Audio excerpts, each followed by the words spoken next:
Zastanawiają się, co będzie z cenami mieszkań, a dzisiaj chyba zaczynają się rozjeżdżać nastroje albo opinie zwykłych konsumentów i niektórych ekonomistów publikowanych przez te główne. Tak więc zapraszam do subskrybowania naszego kanału i przechodzę, więc również pokazuję negatywne nastroje i to wręcz pogarszane są za 2023 rok ostatnie, no bo 2000 do użytkowania, można by powiedzieć straszliwa zapaść poczętych niż w pierwszych 4 miesiącach 2000 wysokie, to tym, którzy korzystają z kredytów, podnosi po prostu koszt. Wszyscy zastanawiają się, co będzie z cenami mieszkań, a dzisiaj w audycji trochę danych z gospodarki, rynku budownictwa i o tym, że chyba zaczynają się rozjeżdżać nastroje albo opinie zwykłych konsumentów i niektórych ekonomistów publikowanych przez te główne media. Jestem ciekawy Waszej opinii na to porównanie i to dzisiaj Wam przedstawię, czyli dane GUS-u o zarobkach, o nastrojach konsumenckich, o liczbie rozpoczętych budów, oddanych mieszkań do użytku i jeszcze troszeczkę więcej. Jeżeli w ogóle interesuje Ciebie rynek nieruchomości, koniunktura, perspektywy, subskrybuj nasz kanał, zaglądaj na stronę symen24.pl, gdzie są szkolenia online oraz gdzie te same audycje znajdziesz wzbogacone o wykresy, które nie migną na ekranie filmu, ale będzie można je sobie powiększać i dowolnie oglądać. Tak więc zapraszam do subskrybowania naszego kanału i przechodzę do rzeczy. Dlaczego mówię, że mamy do czynienia z takim, moim zdaniem, lekkim rozjazdem? No bo oczywiście GUS podał, jak to wspaniale rośnie nasze przeciętne wynagrodzenie rok do roku 11,3%, czyli to jest, jak patrząc, uwzględniając inflację, trochę ponad 8% realny wzrost wynagrodzeń. Już podobno zarabiamy przeciętnie 8200. To znaczy, jeżeli pracujesz w sektorze przedsiębiorstw i do tych większych przedsiębiorstw, to podobno masz taką płacę. Nie wiem, co wszyscy o tym sądzą. Oczywiście są tacy, którzy zarabiają więcej, są tacy, którzy zarabiają mniej. Więc teoretycznie powinno być doskonale, ale jednocześnie zauważcie, to jest taki bieżący wskaźnik ufności konsumenckiej, a w zasadzie jest to tak naprawdę to, jak konsumenci oceniają swoją przyszłość, swoją sytuację. I jeżeli jest poniżej zera, to znaczy, że jest więcej negatywnego nastawienia niż pozytywnego.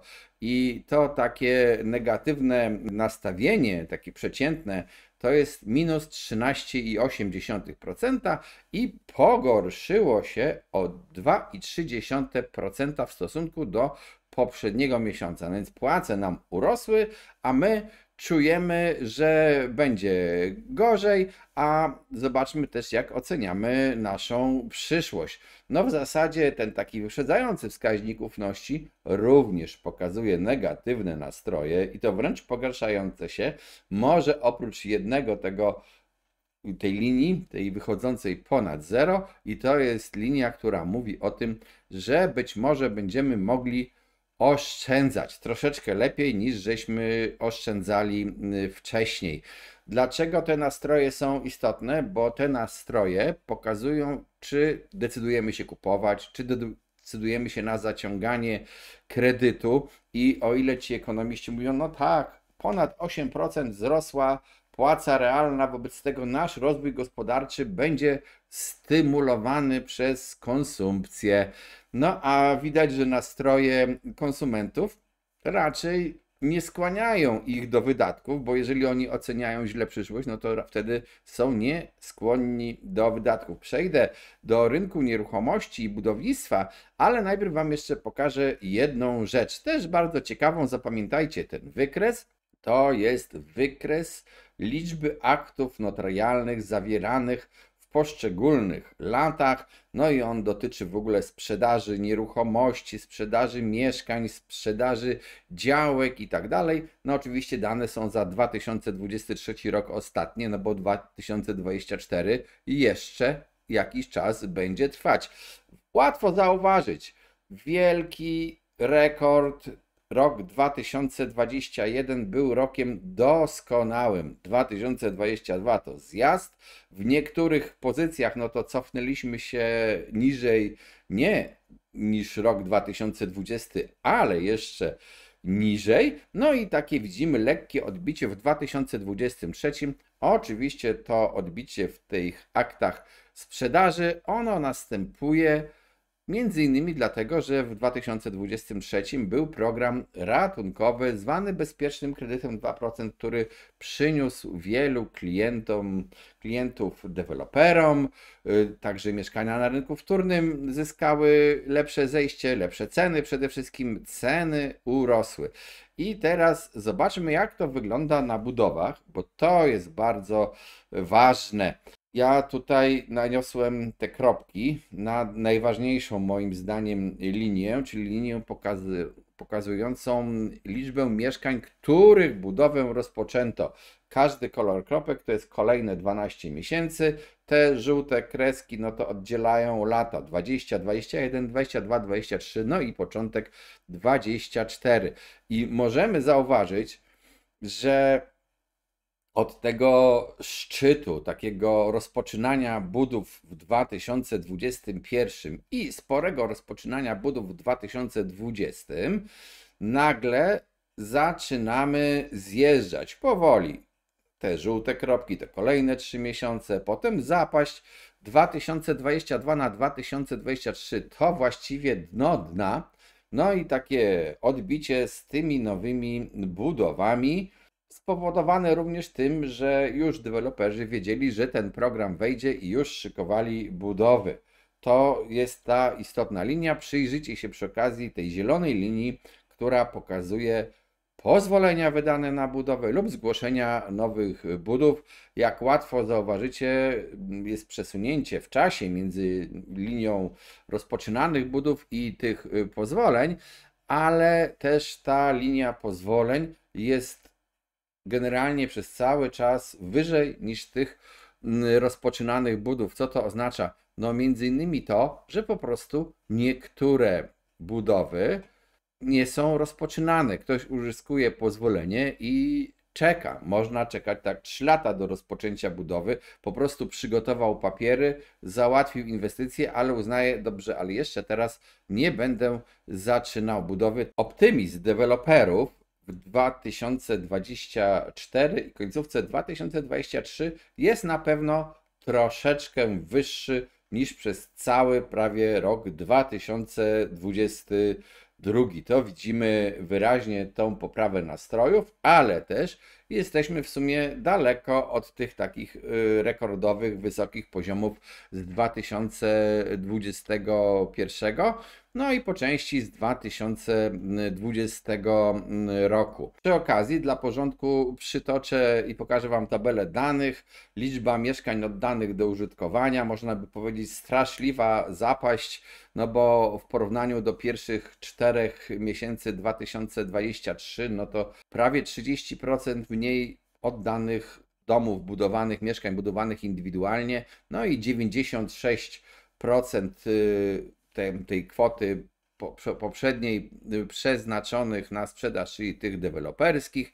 Mamy generalnie rzecz biorąc, można powiedzieć, spadki, ale to akurat oddanymi mieszkaniami ja bym się mocno nie przejmował, bo to pokazuje po prostu, jak budowy były rozpoczynane, ile budów rozpoczynano w przypadku deweloperów 2 lata wcześniej. W przypadku tych indywidualnych budów przeciętnie 4 lata trwa budowa, więc to jest po prostu tylko realizacja zamierzeń. Jeżeli chodzi o pozwolenia na budowę, no to w zasadzie we wszystkich kategoriach i porównaniach tych miesięcy, pierwszych 4 do odpowiednich miesięcy zeszłego roku, czy też miesiąc do miesiąca, no to w zasadzie idziemy w górę, oprócz tego, że u deweloperów no, jedna na czerwono podkreślona liczba pokazuje mniejszą ilość pozwoleń uzyskanych w stosunku do marca 2024, czyli kwiecień do marca jest gorszy. To nie musi być jakiś trwały trend. Zobaczymy, jak będzie w najbliższych miesiącach, no ale generalnie też deweloperzy wolą pozwolenia, każdy woli zresztą dostać pozwolenie wcześniej, żeby nie tracić sezonu budowlanego. Co prawda ostatnio z powodu na pogodę, zmianę klimatu, to sezon budowlany trwa cały rok, ale tradycja jest jednak tradycją. No i zobaczmy jeszcze te liczby dla budów rozpoczętych. Tutaj też widać wyraźnie w kategorii deweloperów mniej było rozpoczynanych budów w kwietniu niż w marcu. Obserwujmy te liczby w następnych miesiącach, to będzie bardzo ważne, co robią deweloperzy. W pozostałych kategoriach było więcej. No, u deweloperów w ogóle te pierwsze 4 miesiące 79% więcej, 79,5%, prawie 80% więcej budów rozpoczętych niż w pierwszych 4 miesiącach 2023 roku.